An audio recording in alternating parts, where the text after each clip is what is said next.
Hi, my name is Pastor Sylvanus Harris. I am the senior pastor of the Mount Aid Missionary Baptist Church. I'm grateful to be pastoring now. Been many years of pastoring, learning how to pastor and being under a pastor who serves greatly. My first year here at Mount Aid has been a wonderful year. And one of the things I like about this church is that it's very family oriented. So there is no disconnection. There is a strong connection around this entire church. So as everyone have stated about their moms, dads, grandparents, ancestors have really been very instrumental in building the foundation of Mount Aid Missionary Baptist Church. I'll come to know the history of the church started back in 1876, One of the things I like about this church is that it has a foundation that is solid, something to build on, and something that we can make better for the future. This here is an historic area. This is something that most people dream about, but never actually get a chance to do. But in this season, in this time, God have allowed me an opportunity to pastor such a great group of people who have been instrumental to me and my family since we've been here.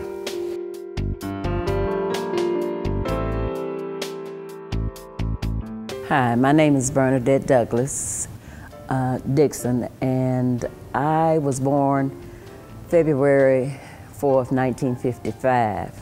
Of course, my family was already here. My great-grandfather died in the old church and was buried. His sons, which my cousin Ella was just talking about, her father, both of his sons, junior and senior, were out riding the woods, as they called it. They were in the turpentine business, and they were out chipping boxes.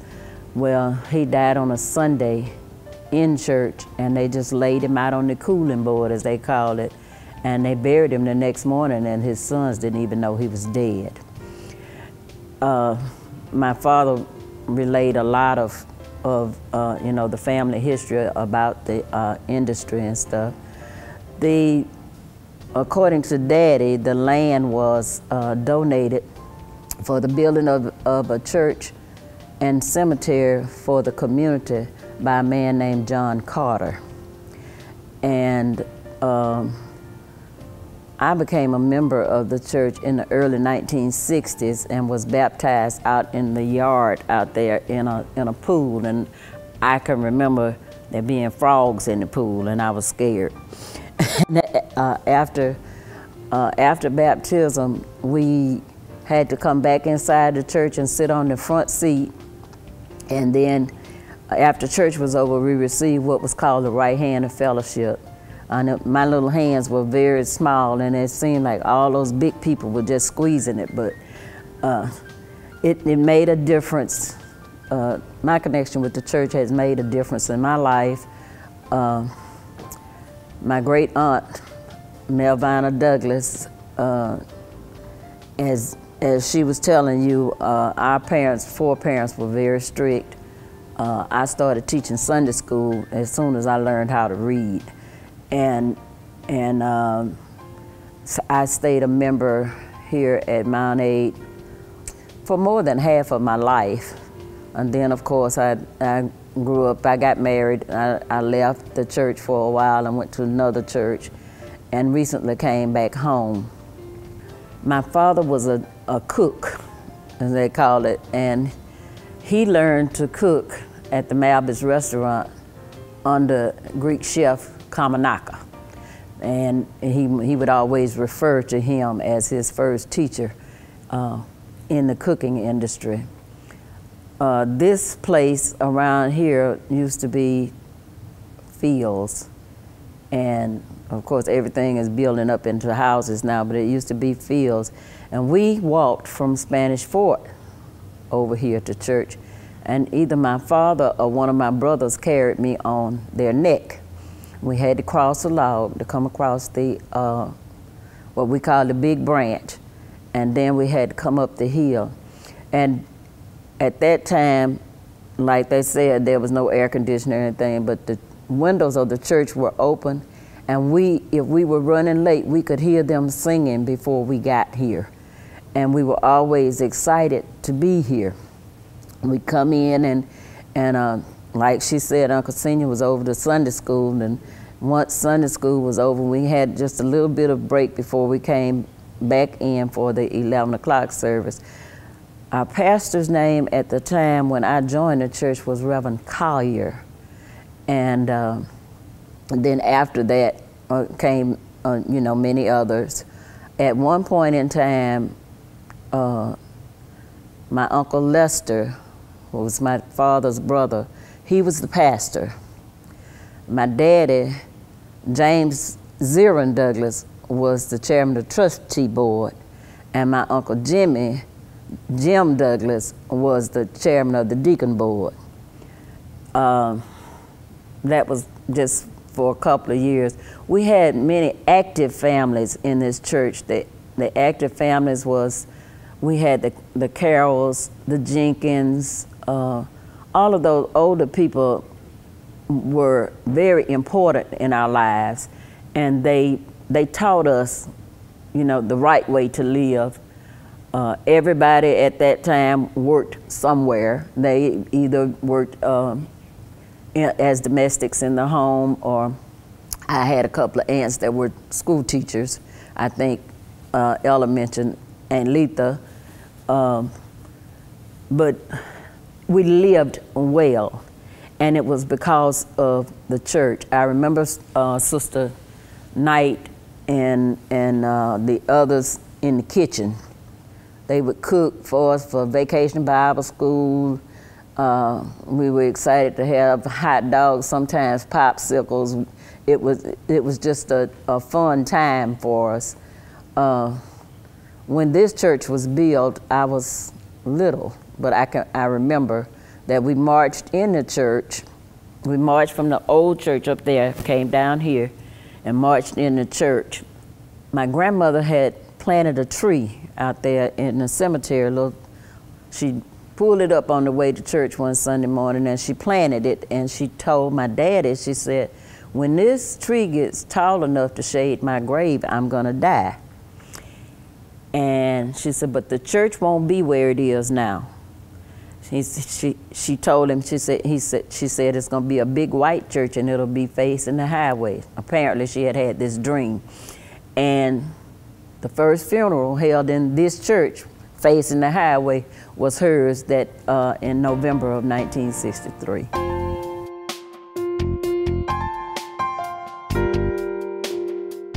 Hello, my name is Ella Douglas Glenn, and I'm a member of Mount A Baptist Church, and I'm a choir member. And my mother and father has deceased. My father was the superintendent of the Sunday school. My mother was a choir director. And we lived not too far from the church, but we were in walking distance. We had to walk through the woods to church, over a branch, and up the hill. We had one building. This is where our school was from first grade through sixth. And after we left school, I don't remember all of the teachers' names. I think one of them was named Letha Douglas, a cousin of mine. And this church is actually mostly family. When it was a new church, it was mostly family, and the Jenkins were here also, but they lived in Loxley. And we had a good time. We played outside in the dirt. We didn't have fans. We didn't have air conditioners. And when it rained, we had to go inside. However, we had a good time. As children, we played together. ate together and worked together. After that, after we finished school, after I finished school in Daphne, I left. And the church never stopped, because when I came back, after we retired from service, I came back, the church is still here. However, this is a new church. We went to the old church in my childhood.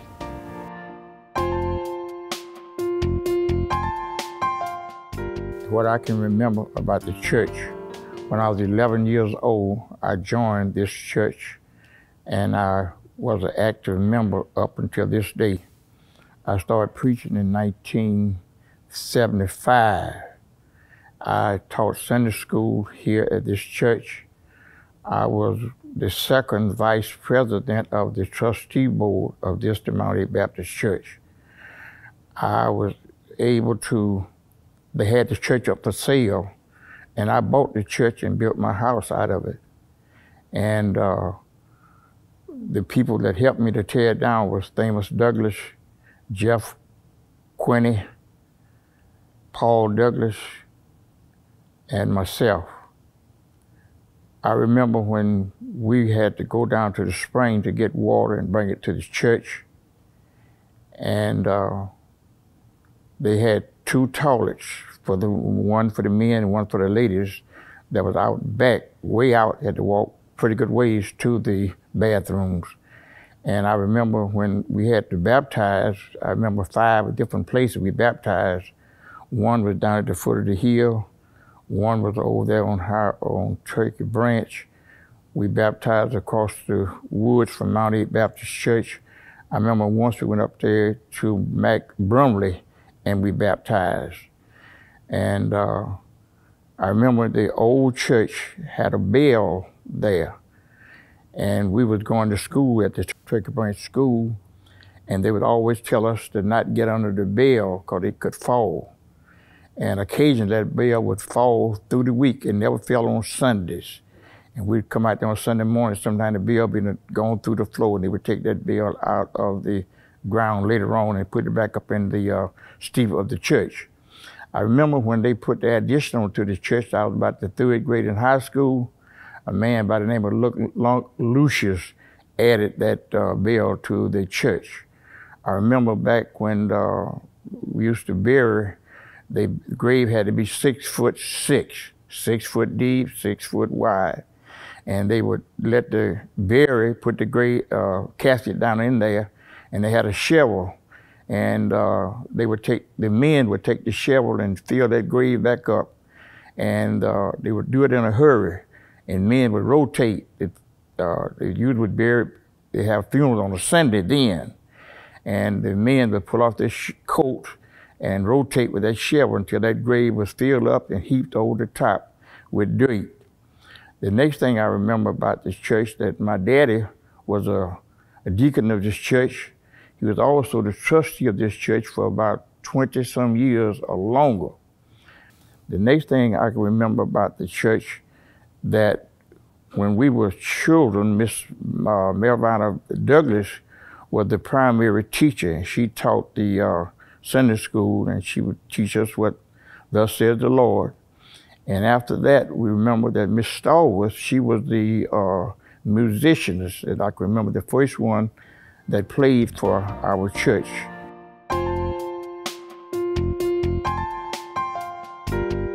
My name is Shirley Ann Carol Scott, and I was born and raised at my early years in Baldwin County.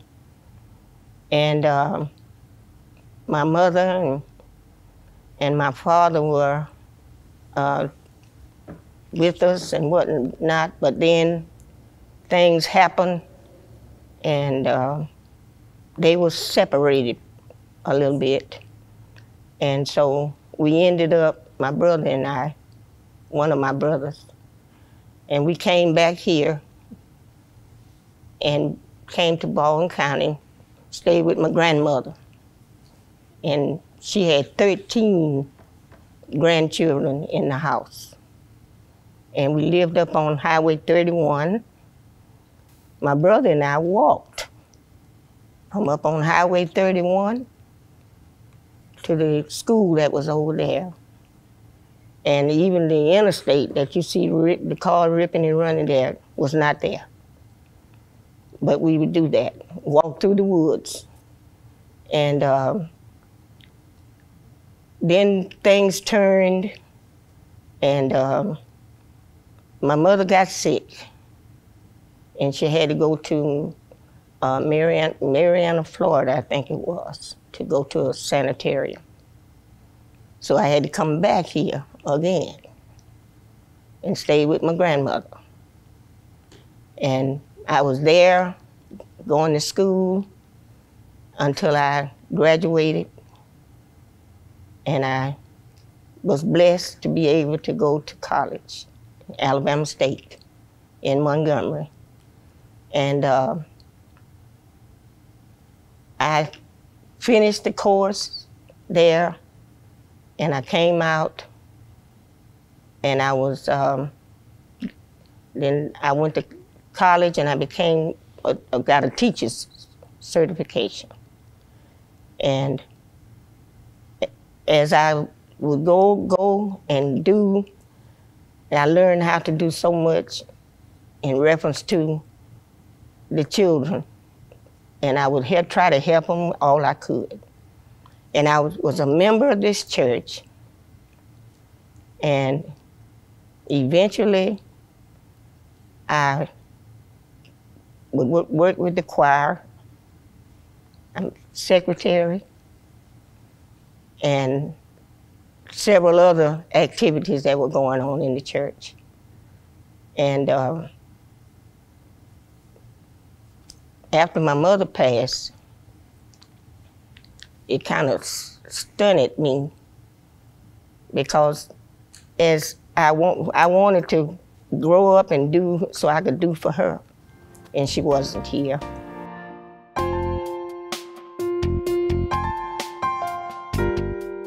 My name is Samuel Jenkins, Jr., and I'm a trustee and a deacon here at the Mount 8 Missionary Baptist Church.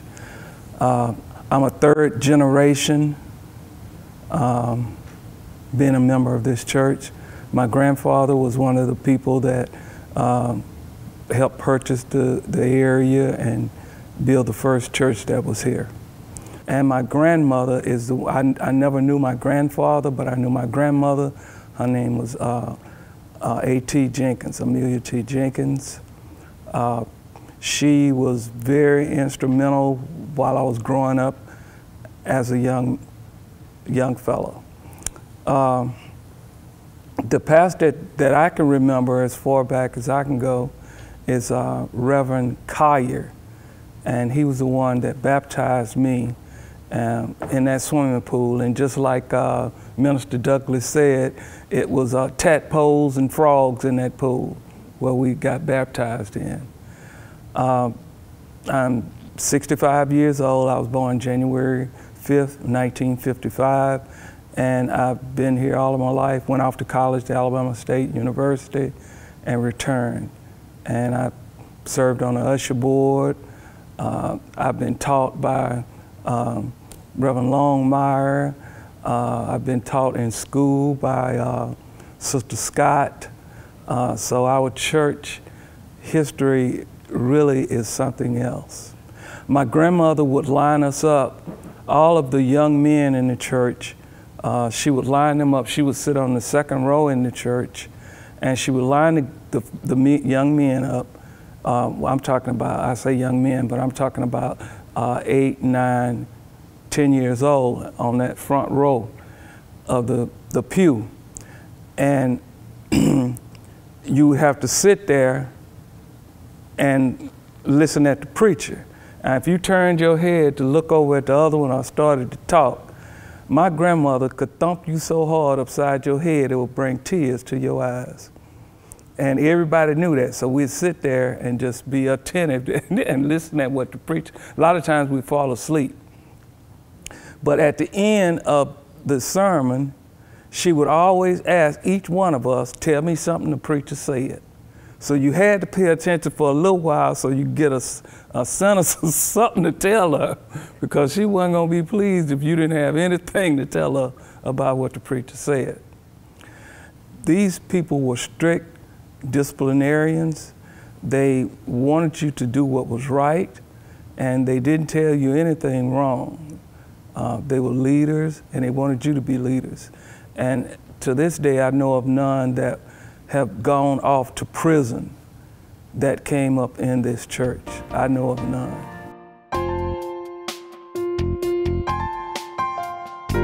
Hi, this is Johnny Hall.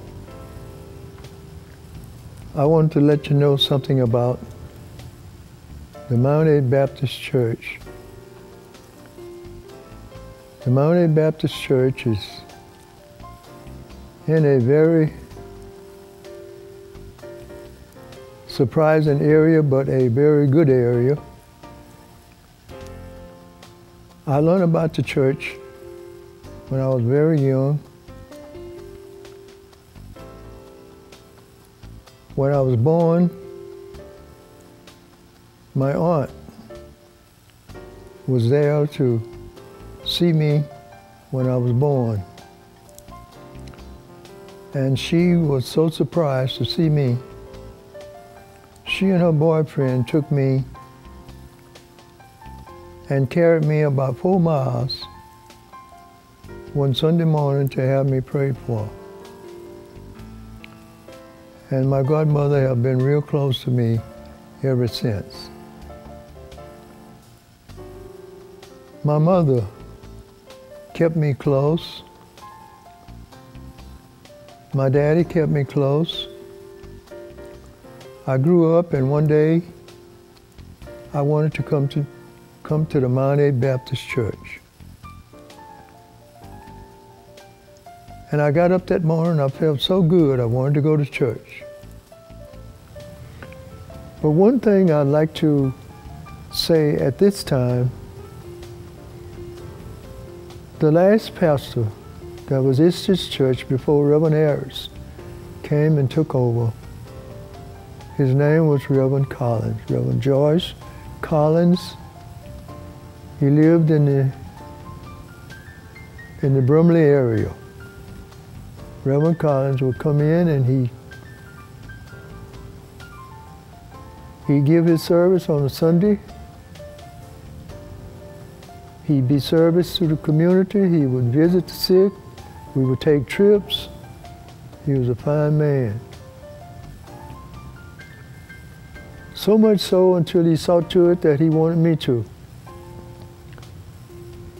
do some, I'll say, household chores for him sometime. So he came to the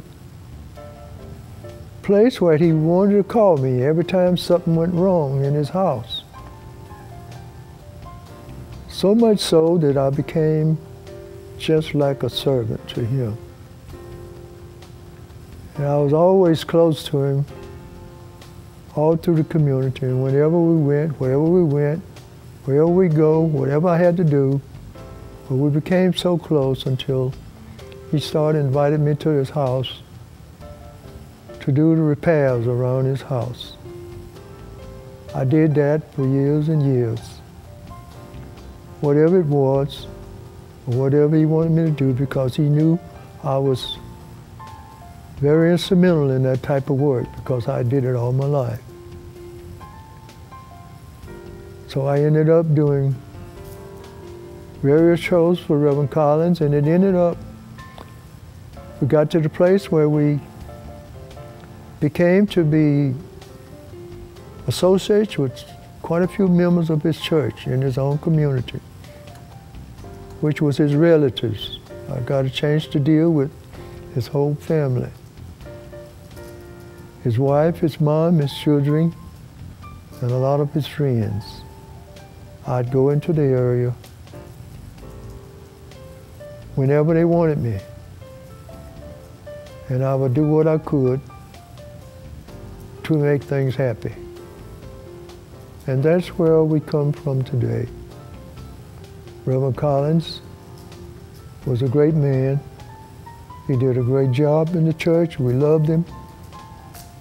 But now we have a new pastor, Reverend Harris, which is a fine man. From day one, he has been a joy ever since we've been here. And we hope everybody that have ever visited this church, through Reverend Harris, who is our pastor now, or any other minister that have ever come to the Mount A Baptist Church or any other congregation that had ever visited our church. We hope that you can say like we can say today.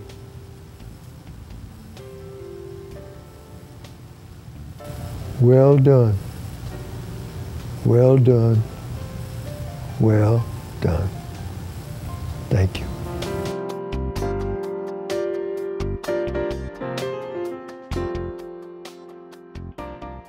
Hi, my name is Verdine Boyd Hollings. I was born March 28, 1945. I was raised out at Mount Aid. My parents were here, D.C. and Aline Boyd. It was 8 of us. All the children were raised and born out here. And we all were baptized. I was baptized when I was 8 years old under Reverend Lester Douglas. They had a pool out back. I was baptized out there. My sisters, the older ones, was baptized in a creek down the street on CC. They called it the CC Road. And then several of them was baptized down the hill right there. It was a creek down there that they were baptized in. We walked to church every Sunday morning. I lived between Highway 31 and 90, and my sisters and I and James Zetta Quinney and Marjorie Hall, Lena Mae Quinney, and Jeff, all of us would walk all the way from 31. They'd come across 31 down to 90, and we'd walk all the way up Highway 90 to church every Sunday morning, time for Sunday school. It was also a Martha and Sis. They were the Douglases. We lived all in the same neighborhood, but we'd walk out here every Sunday morning. And a lot of times we'd be coming to church. We could hear Uncle Rita, that was James Zetter and Marjorie's daddy. We could hear Uncle Rita singing, "I'm going through" before we get here, and we'd be running, trying to hear Uncle Rita sing. It was awesome there. My grandfather also, he was out here. Frank Austin, also Uncle Rita and them, they rode horses. Every morning on Sunday morning, they'd have that wagon. And sometimes we'd get on the wagon with them and ride out here to church. But most of the time we walked. I can remember when it was right up there, the old church. That's where we'd be running, because it was like a little trail that came up that hill all the way through here, and we'd walk up to the older church. That's where we attended church up until this one was built. Mr. Ishmael Carroll, he was a deacon out here, and he would ride his horse on Sunday mornings. Every Sunday morning he had a great big white horse that he had on that wagon, and he'd ride it to church every Sunday morning. It was the Douglases, the Austins, the Carrolls, Jenkins, the Boyds, Jerkins, Mr. John Jerkin. He had a daughter, LaRose Jerkin. She was a musician here at one time.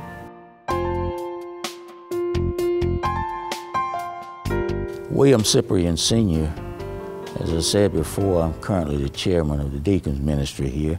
Now, I can't really tell you about any history, but I can tell you, about the time that when I first got here, which was in 1990, I believe. My wife is originally from this area, from Loxley, Alabama, and we arrived here, I believe it was in 1990. January of 1990. We came from California, Victorville, California, where we were stationed there in the Air Force. I retired out there, and 2 years later, my wife retired. And so her father is from this area, and I think her father kind of talked her into coming back here because I had my sights on Florida. But we ended up here, and we joined the church. Her father talked to us quite a bit about, you know, how good this church was, and the people in the church, good people. And we've always been in church during the time that we were in the Air Force. We stayed in church, never got out of the church. We participated in the chapel ministry while we were in the Air Force. When we retired, we came home, and again, as I said, we talked to her dad, and her dad talked us into joining this church, and I think that was in 1991. Year after that, I became the chairman of the deacons ministry. Remained chairman for, I think, about 10 and a half years. Took a break, then another individual became chairman. And he left and went to Florida, South Florida. At that time, the brethren voted me back in as chairman of the deacons ministry, and I'm in that position now. And I've enjoyed it very much. I like working with people, but I'm very concerned about folks working together and getting the job done. Very concerned about that. And that's what we have here now. We have people that works together. And that's what I strive for every day. Working together. You know, you can get more accomplished when you work together, and that's very important to me. And we have a good bunch of folks here at the church, and that's what we strive for. But what I will say, you know, I've enjoyed the time that we've been here. You won't find any people any better than the folks that are here in this church. And I do believe that's why the Lord sent us here instead of Florida.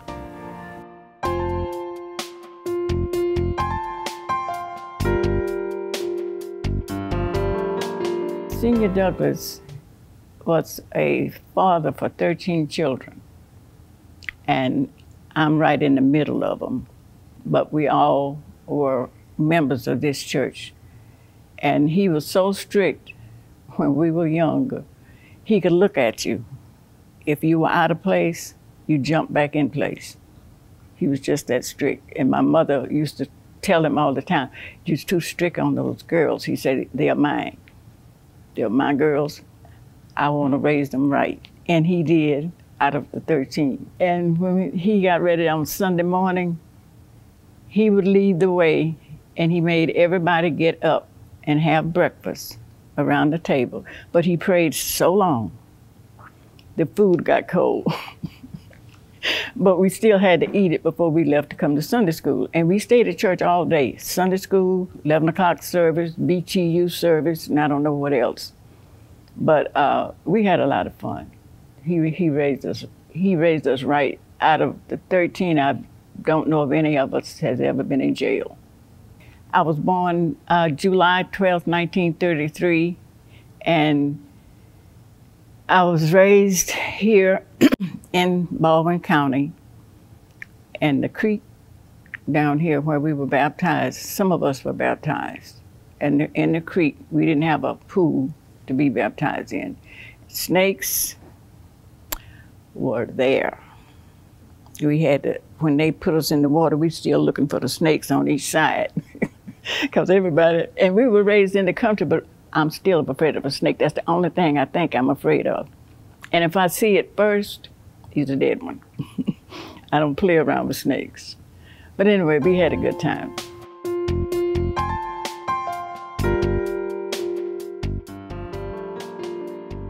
In later years, I think they was afraid that the front cemetery, the cemetery which was behind the church in the beginning, and now it's on the side of the church, that it was going to fill up.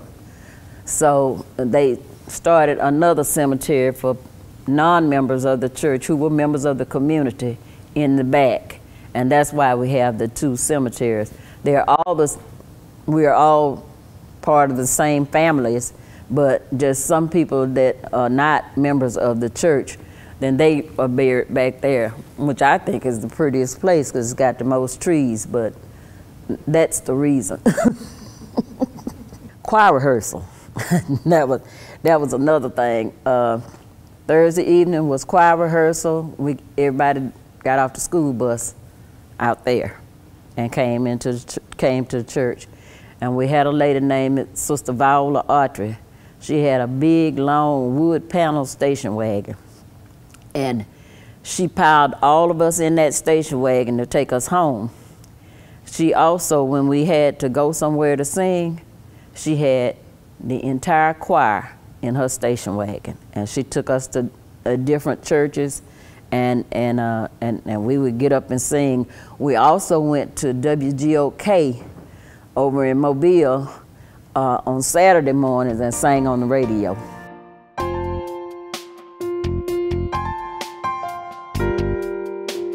And the first pastor I remember was Reverend Scott from Admo. And the latest pastor we have now is Reverend Savannah Harris. So I could remember from then up till now all the pastors. And we can say this, that Deacon Hilliard Jenkins, he was the chairman of the trust of the deacon board. And I never seen a man that the people admired as he was admired. He was, they really respected him as well as he was the pastor. Whatever he said, there was no question. He just said it. I remember one time we was out here digging up the stumps out here at the church. I was operating a backhoe, and one of Deacon Carroll was somehow he got in the way, and I took the backhoe and switched it around real fast, and that bucket hit Deacon Carroll, and he fell to his knees. Blood came out of his eyes, nose, mouth, and I just knew he was dead. But by the grace of God, he went to the hospital, stayed about a week, and he survived, and he lived years after then. I remember also when I was a little boy, you could count the cars on one finger that was here at this church. Men came on horsebacks, some people came on wagons. And the next thing I can remember about this church, when I was tearing the church down, there was an accident right down this, at the highway we came to the church, and a man was killed. The next thing I can remember about this church, that I used to teach Sunday school right here in this side here, teach the young men. And I also sang in the choir. I was a Sunday school teacher. I think I'm repeating myself here in this church. And some of the young men I taught with Brother Samuel Jenkins and Brother Shelley Jenkins, and I say Shelley Jenkins, his son. And the Lord had blessed me from then until now. I've been preaching for 45 years. And I remember Sister Scott, she was the secretary, that made out the license and signed my name on the credentials. And now it has almost faded out down through the years. And I can say that my father was the one that picked this spot for this church to be built. Reverend J.C. Collier was the one from Pensacola, the one that built this church. And I think Brother Wheaton was the contractor that added on to this church. And I remember, I think 1944 was the first member of our family that was buried here. His name was Edward Longmire. And then later years, my mother passed, and then my father passed, and that's all we had buried in this church. So we've been blessed when it comes to the death of the immediate family of the Longmires. And we got about the shortest list of the people been buried here. And I just give the Lord the glory and the praise for the many blessings that he has blessed me. As I said earlier, we always walked to church, but now the Lord had blessed us that we able to ride here. We got air conditioning, we got carpet on the floor, we got padded pews, and we have really been blessed from the time that I've been here up until this day. I never thought that I would see the church progress the way it has progressed down through the years, from walking till now we're able to ride, and we're able to just sit back and enjoy how the Lord had blessed us with the facilities that's in our church.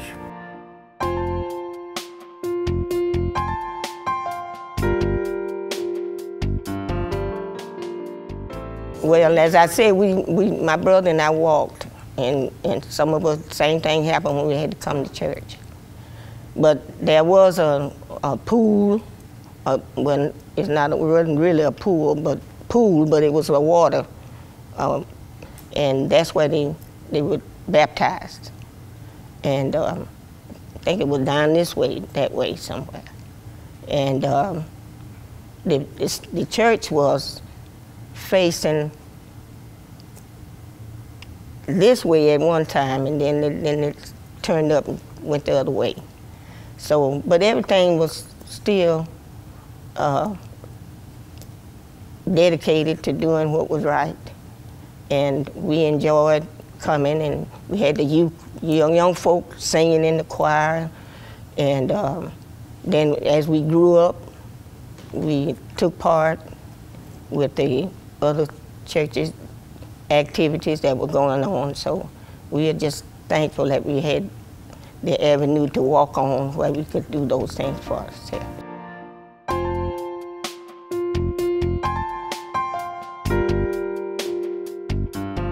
My dad was a very dedicated man to this church. He was on the usher board and also chairman of the trustee board for a long time.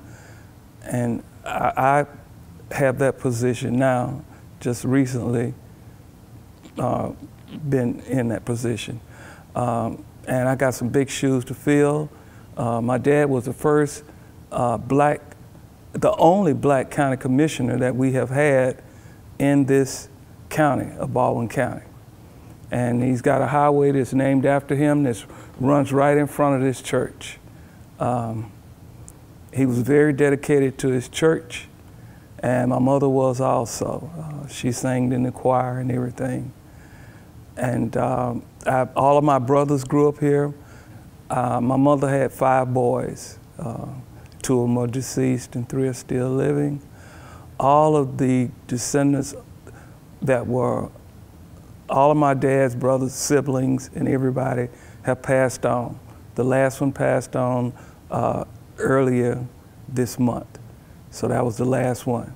My granddad had 5 boys and 3 girls. All of them were very, very successful and pillars wherever they went within the world. They were stationed all over the world. And they constantly would send donations back to the church whenever we had special drives. Ever since I've been here, this church has always been financially stable. Ministers never left here without being compensated. We've always, matter of fact, we paid our bills on time, and this church, we always paid it off, bills off before they matured. And from what I can remember, I was told that used to be where we've got the fellowship hall was a school, and the church had donated it to the state to be a school, and my grandmother taught at that school. So my family has got a long history of being here at this church. The windows were open at the old church, and there was a lot of church going on in there. People used to get, ladies and men used to get happy in church when the preacher would say something that touched their hearts, and ushers would have to come and sit them down and fan them to get them back calm. I think it was a way of relief from the pressures that that person had gone through that week, and then to be able to let it out and then be charged up by the minister and move on for another week. It was oppressed, and but we kept moving on. Our ancestors did, my grandmothers, my dad, and we didn't even know that we were really being treated not equal because of the love and the care that they showed us. I mean, we thought we knew we were cared for.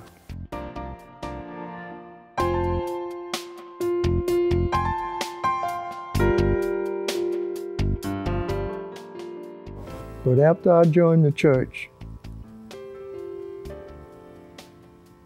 I was baptized, and the way I was baptized was not in a baptism pool.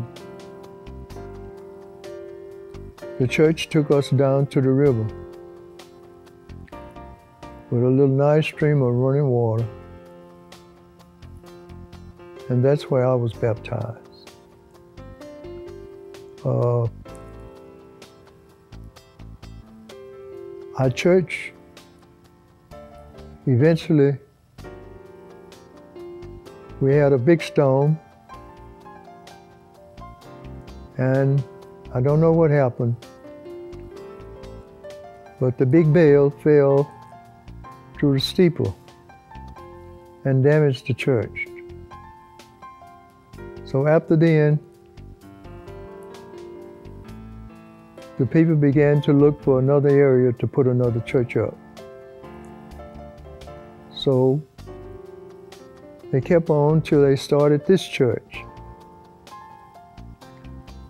And if I go back a little bit and to bring you up to date on how this church started, excuse me,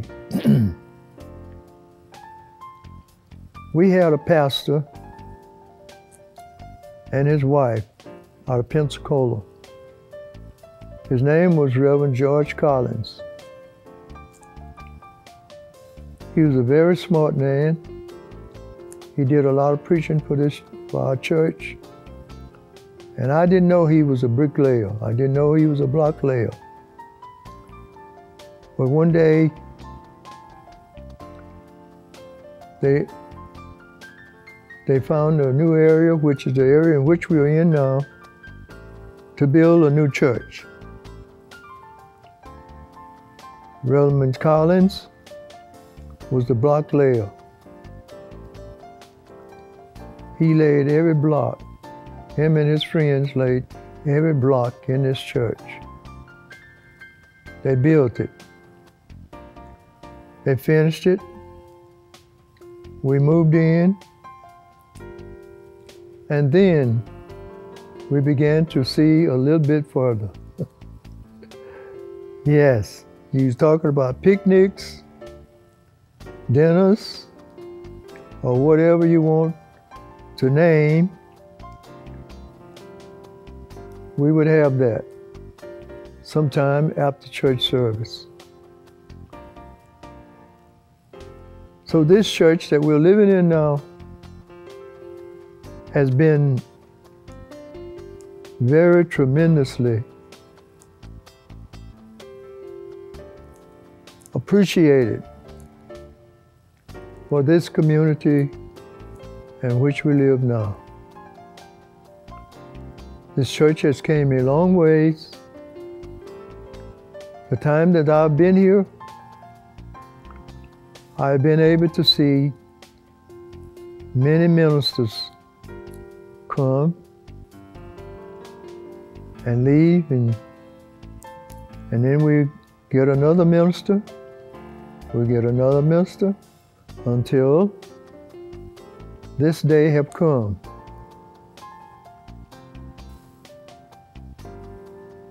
This church, as I grew up in this church, I was very instrumental. I always wanted to be appreciated in whatever situation I was in.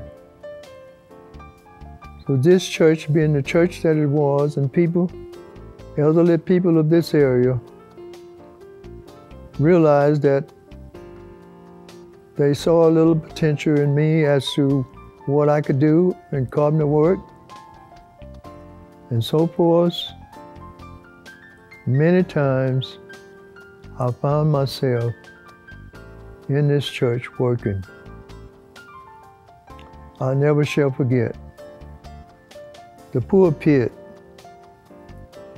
One day,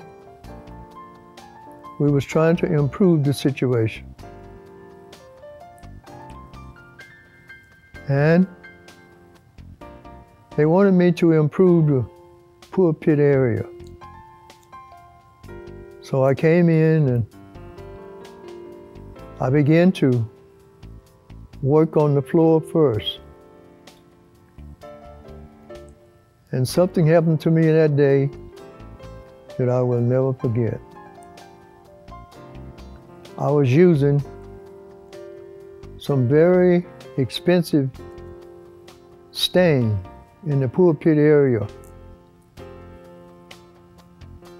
And I don't never like to use the term devil, but sometimes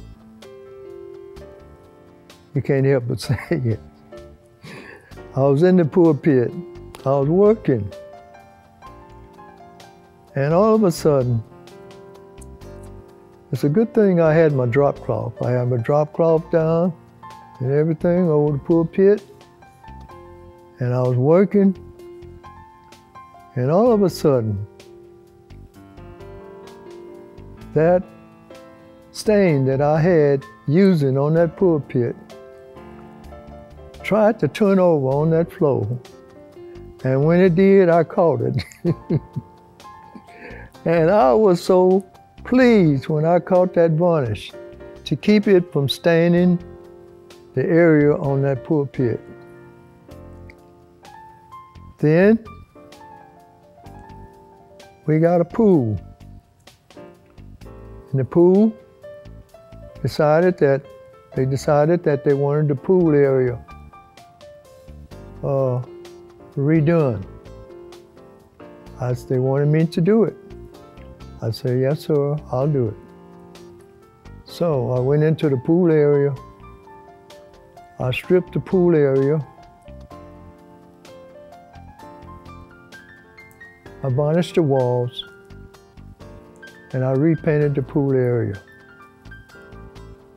Later on, we had an area in the back, but we didn't have an upstairs. We always wanted an upstairs. We had a flat roof on the back. We always wanted an upstairs.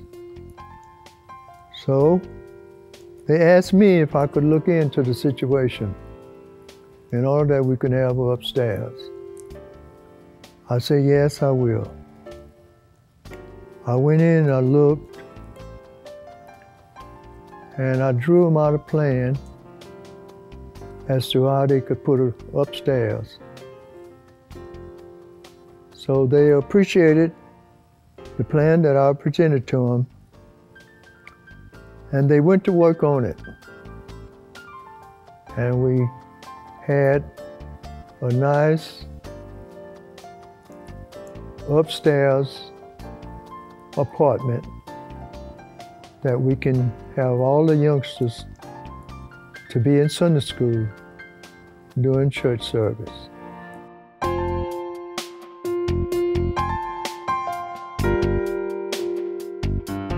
I want to say that we have 9.5 acres. It was acquired back in, like I said, 1876 when the church was first built. The first building was actually built, I want to say, like maybe over on the, I guess going toward the east side of the land of the property, where the cemetery is now in the front. At the latter part of the years, they built where we're sitting at now. And the next building after that was remodeled and built in that same place.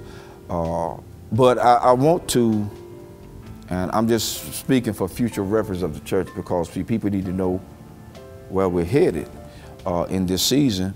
You know, we want to, this here is an historic landmark, and we want to be able to show people of all cultures. It's not just a black or white or Hispanic thing or any of that nature. It is for everybody to see the history of where we come from. But don't just linger on the history. We got to learn to build upon it. And so that's what we're doing, we're building upon it. And we had some real good people who was very instrumental in us being here. But going forward, we have future plans that are going to be taking place. I'm praying God's blessings upon everything that we undertake to do, and it's for the kingdom of God.